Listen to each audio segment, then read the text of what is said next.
Pair of linear equations in two variables. Class 10 की mathematics के questions को solve कर रहे हैं, जिसमें एनसीईआरटी एग्जाम्पलर का एक्सरसाइज 3.3 का क्वेश्चन नंबर 14 है। And this question says if x plus 1 is a factor of 2x cube plus ax squared plus 2bx plus 1, x plus 1 अगर इस पॉलिनोमियल का एक फैक्टर है तो x की वैल्यू यहां से हम निकाल के, और अगर यहां पे जहां जहां x है वहां पे रखेंगे तो इस पूरी पॉलिनोमियल की वैल्यू 0 आ जाएगी। ठीक, then find the value of a and b given that 2a minus 3b is equal to 4। यहां पे a और b दिया गया है, हमको इसकी वैल्यू फाइंड करनी। यहां पे बच्चों दो वेरिएबल है तो हमको दो इक्वेशन चाहिए। एक इक्वेशन ऑलरेडी दी गई है, एक इक्वेशन हम यहां से फाइंड करेंगे। x की वैल्यू यहां हट जाएगी क्योंकि x की वैल्यू यहां से रखेंगे, तो a और b के टर्म में एक इक्वेशन यहां से मिलेगी और एक इक्वेशन यहां से मिलेगी। उसके बाद हम इलिमिनेशन या सब्स्टिट्यूशन मेथड से सॉल्व करके a और b की वैल्यू निकाल सकते हैं।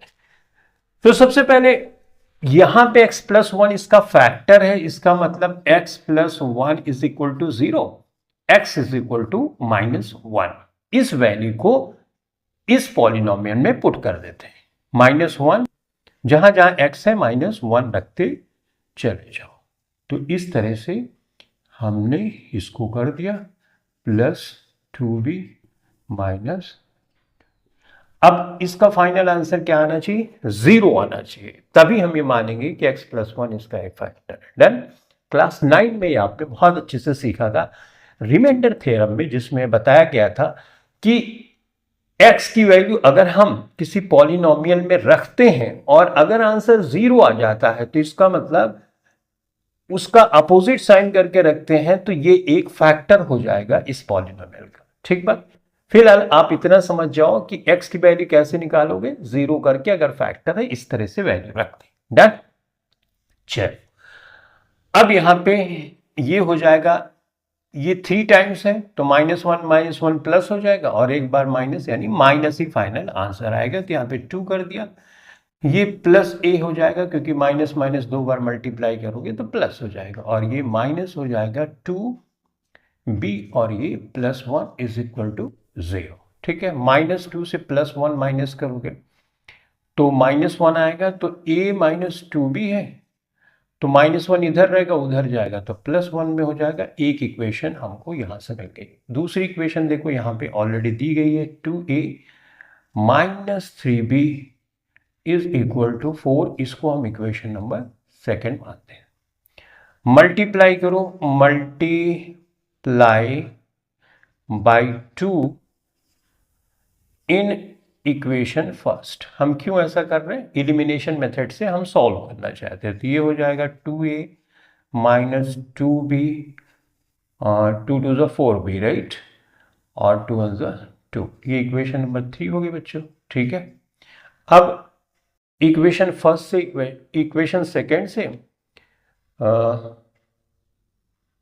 ओके, इक्वेशन फर्स्ट से इक्वेशन थर्ड से इक्वेशन सेकेंड हम माइनस कर देते हैं। तो इक्वेशन थर्ड से इक्वेशन फर्स्ट हम यहाँ पर माइनस करते हैं। ये सब चीज़ें आप जानते होंगे, तो इसलिए मैं फटाफट लिख रहा हूँ ताकि आपका टाइम भी बच जाए। ठीक है, तो यहाँ पे ये बच्चों मैंने लिख दिया 2a minus 3b is equal to 4, right. तो माइनस करेंगे, माइनस का प्लस, ये माइनस, ये कैंसिल हो गया। 4 में से 3 माइनस करोगे तो माइनस b आएगा और ये माइनस 2 आएगा। माइनस माइनस कैंसिल हो गया, तो b की वैल्यू बच्चों यहाँ पे आ गई 2, राइट। अब b की वैल्यू किसी भी इक्वेशन में रख दो, इसमें किसी में भी आपका आंसर आ जाएगा। तो लेट्स से कि हम इस इक्वेशन में रख देते हैं, तो b बराबर 2 इन इक्वेशन फर्स्ट। मैं शॉर्ट में लिख रहा हूं, तो इक्वेशन फर्स्ट में रख दें a minus 2 into 2 is equal to 1। तो a is equal to minus 4 is equal to 1, तो a इज इक्वल टू ये हो जाएगा 5। तो b की वैल्यू बच्चों यहाँ पे आ गई 2 और a की वैल्यू यहाँ पे आ गई 5, और यही 2 को बताना भी था। तो इस तरह से हमने क्वेश्चन को सॉल्व किया। ठीक, अगर इस तरह का क्वेश्चन आएगा तो आई होप आप अच्छे से सॉल्व कर सकते हो। फैक्टर का मतलब समझ गए। अगर फैक्टर है तो यहां से x की वैल्यू जैसे मैंने निकालो इस इक्वेशन में रखो, राइट। ओके, चलो अब हम सॉल्व करेंगे नेक्स्ट क्वेश्चन।